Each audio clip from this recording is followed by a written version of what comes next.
Hello friends, welcome to my YouTube channel. हमेशा की तरह आज फिर मैं यूज़फुल टिप्स एंड ट्रिक्स लेकर आ गई हूँ। चलिए देर ना करते हुए वीडियो शुरू करते हैं। दोस्तों, कई बार हम सस्ते के चक्कर में लोकल मार्केट से कप खरीद कर ले आते हैं, लेकिन क्या होता है जैसे ही हम इसके अंदर चाय दूध डालते हैं तो हमारे कप बहुत जल्दी चटक जाते हैं। तो उसका बहुत ही बढ़िया जुगाड़ लेकर आई हूँ कि जब भी आप नए कप लेकर आए तो आपने एक काम करना है, आपने रखना है इनको फ्रिज में आप कुछ देर के लिए इनको रख कर छोड़ देंगे और उसके बाद जब आप इसको यूज़ करेंगे तो आप देखेंगे कि आपके कप जो है पहले से ज़्यादा मजबूत हो जाएंगे और ये लंबे टाइम तक चलेंगे, बिल्कुल भी टूटेंगे नहीं। और साथ ही साथ दोस्तों आपको मैं ये भी बताने वाली हूँ किन बातों का आप ध्यान रखें जिससे कि आपके बिजली का बिल कम आए। उसके लिए आपने क्या करना है, एक तो आपने अपने फ्रीजर के अंदर बिल्कुल भी इस तरीके से बर्फ़ नहीं जमा होने देनी, क्योंकि ज़्यादा बर्फ़ जमा होने से भी हमारे फ्रिज को ज़्यादा लोड खींचना पड़ता है। और दूसरा, इसके साथ जो रेगुलेटर का बटन है उसको आपको टाइम टू टाइम सेट करके रखना है ताकि आपके फ्रिज के अंदर ज़्यादा बर्फ़ ना जमे। और दूसरा है कि आपने अपने फ्रिज के अंदर जो भी सामान रखना है उसको ढक कर रखना है और साथ में ज़्यादा से ज़्यादा अपने फ्रिज में सामान नहीं रखना है। जितना हो सके अपने फ्रिज को खाली रखना है और अपने फ्रिज को आपने दीवार से थोड़ा सा हट कर रखना है। इन 2-3 बातों का आप ध्यान रखेंगे तो आपके फ्रिज को कम बिजली को खींचना पड़ेगा, जिससे कि आपका बिजली का बिल भी आधा आएगा। चलिए फ्रेंड, बढ़ते हैं अगली टिप की तरफ। मेरी अगली टिप होने वाली है चावल को लेके। दोस्तों, कई बार क्या होता है दोस्तों, हमारे चावल बच जाते हैं तो हम क्या करते हैं, इनको उठाकर फ्रिज में रख देते हैं। लेकिन फ्रिज में रखने से आपने देखा है कि चावल इस तरीके से आपस में जुड़ जाते हैं जिसको कि हमारा खाने को बिल्कुल मन नहीं करता और ठंडे चावल हम खा नहीं सकते। तो हम क्या करते हैं, इसको गर्म करने के लिए अक्सर किसी पतीले या कढ़ाई में करते हैं, लेकिन जैसे ही इसको कढ़ाई में गर्म करते हैं तो हमारे चावल कढ़ाई के साथ चिपक जाते हैं, जिससे कि हमारे चावल का तो नुकसान होता है, साथ साथ हमारी गैस भी काफ़ी सारी वेस्ट हो जाती है। आज मैं आपके साथ जो टिप शेयर करने वाली हूँ उसकी मदद से आप चावल को गर्म करेंगे तो आपके चावल बिल्कुल नए जैसे बने हुए चावल होते हैं उसकी तरह ही बन जाएंगे। आपको नए चावल बनाने की भी जरूरत नहीं पड़ेगी। इसके लिए लेना है आपने इस तरीके से कैसरोल, और कैसरोल लेने के बाद आपने क्या करना है, इसके अंदर डाल देना है आपने एकदम तेज उबलता हुआ पानी। गर्म पानी डालने के बाद आपने क्या करना है, आपने ये जो कटोरी है चावल वाली, इसको बंद करके आपने अपने कैसरोल के अंदर इस तरीके से रख के इसके ढक्कन को बंद कर देना है और इसको आधे घंटे के लिए इस तरीके से छोड़ देना है। आधे घंटे के बाद देखेंगे तो आपके चावल पहले जैसे बिल्कुल नॉर्मल हो जाएंगे और ऐसा लगेगा कि जैसे कि आपने नए चावल बनाए हैं।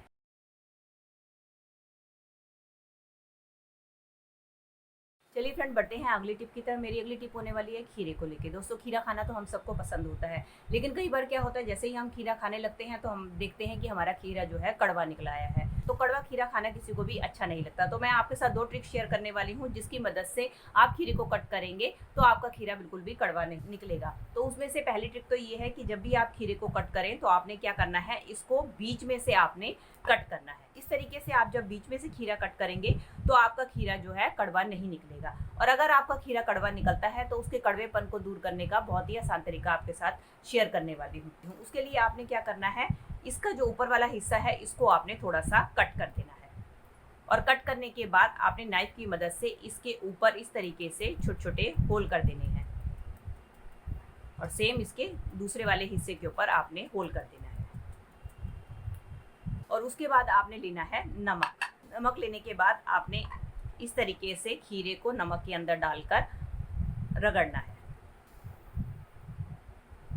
इस तरीके से रगड़ेंगे तो आप देखेंगे कि इसका जितना भी कड़वापन है वो सारा का सारा निकल जाएगा और आपका खीरा खाने लायक हो जाएगा। पुराने ज़माने में हमारे दादी नानी इसी तरीके से खीरे के कड़वेपन को निकाल कर दूर करती थी। इस तरीके से जब भी आपका खीरा कड़वा निकल आए तो आप इस ट्रिक का इस्तेमाल कर सकते हैं। चलिए फ्रेंड, बढ़ते हैं अगली टिप की तरफ। मेरी अगली टिप होने वाली है इस तरीके के बिस्किट के पैकेट को लेके। दोस्तों, कई बार क्या होता है बच्चे आधा बिस्किट खाते हैं और आधा इस तरीके से छोड़ देते हैं। अगर हम इसको इसी तरीके से छोड़ दें तो आपने देखा है कि कुछ ही टाइम के बाद हमारा बिस्किट सील जाता है, जिसको खाने को हमारा बिल्कुल भी मन नहीं करता। तो उसके लिए बहुत ही बढ़िया ट्रिक शेयर करने वाली हूँ। आपने क्या करना है, आपने इस तरीके से लेना है जिपलॉक पाउच, जो कि अक्सर जब हम मार्केट से कोई ना कोई सामान खरीद कर लेकर आते हैं तो उसके साथ हमें मिल ही जाता है। तो आपने क्या करना है, ये जो आपका बिस्किट का खुला हुआ पैकेट है इसको आपने इस तरीके से जिपलॉक पाउच के अंदर रखकर इसको सील कर दें। इस तरीके से अगर आप अपने बिस्किट को स्टोर करके रखेंगी तो आपका बिस्किट बिल्कुल भी सिलेगा नहीं। चलिए फ्रेंड, बढ़ते हैं अगली टिप की तरफ। मेरी अगली टिप होने वाली है नींबू के छिलकों को लेके। दोस्तों, अक्सर हम नींबू का तो इस्तेमाल कर लेते हैं लेकिन इनके छिलके फेंक देते हैं। तो आज इनका बहुत ही बढ़िया रीयूज आपके साथ शेयर करने वाली हूँ। तो इसके लिए आपने क्या करना है, आपने लेना है इस तरीके का कांच का कोई भी जार या आपके पास बॉटल है आप उसका इस्तेमाल कर सकती हैं। अब आपने क्या करना है, इन सारे नींबू के छिलकों को आपने इसके अंदर डाल देना है और साथ ही साथ आपने इसके अंदर अपने घर पे रखा हुआ कटा हुआ खीरा, अदरक और पुदीना के पत्ते अगर आपके पास अवेलेबल है तो आप इसके अंदर डाल सकते हैं, अगर नहीं है तो ये ऑप्शनल है।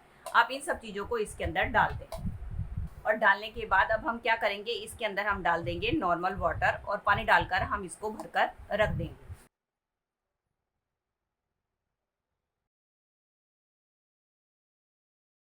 बंद करके पूरी नाइट के लिए इस तरीके से छोड़ देंगे और अगले दिन आप इस पानी का सेवन करें। अब ये हमारा दोस्तों डिटॉक्स वाटर बनकर तैयार हो गया है, जो कि हमने अपने बेकार नींबू के छिलकों से तैयार किया है। आपने इसको पूरे दिन में पीना है नॉर्मल पानी की जगह। जैसे कि आप नॉर्मल पानी पीते हैं, आप नॉर्मल पानी ना पीकर आप इस पानी का इस्तेमाल करें। दोस्तों ये पानी हमारे शरीर के लिए बहुत ही ज़्यादा फायदेमंद होता है। ये हमारे शरीर के अंदर जितने भी टॉक्सिन हैं उनको निकालने में मदद करता है, हमारे कोलेस्ट्रॉल को कंट्रोल करता है और साथ साथ हमारे मेटाबॉलिज्म को स्ट्रॉन्ग करता है। तो आप नॉर्मल पानी पीने की जगह इस वाले पानी का इस्तेमाल करेंगे तो आपके लिए बहुत ही ज़्यादा फायदेमंद होगा।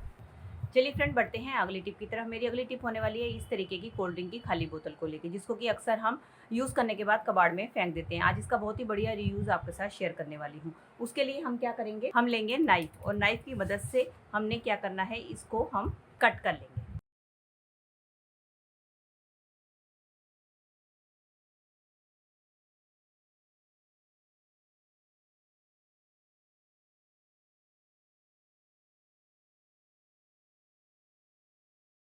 दोस्तों कई बार हमें वॉश बेसिन से बाल्टी भरनी होती है तो उसके लिए हमें पाइप चाहिए होता है, लेकिन कई बार पाइप नहीं होता तो उसके लिए मैंने बहुत ही बढ़िया जुगाड़ लगाया है। तो आपने क्या करना है, इस तरीके से बोतल को आप अपने वॉश बेसिन के नल के ऊपर लगा दें और उसके बाद आप देखेंगे कि आप इसकी मदद से बहुत ही आसानी से अपनी बाल्टी को भर पाएंगे बिना किसी पाइप के।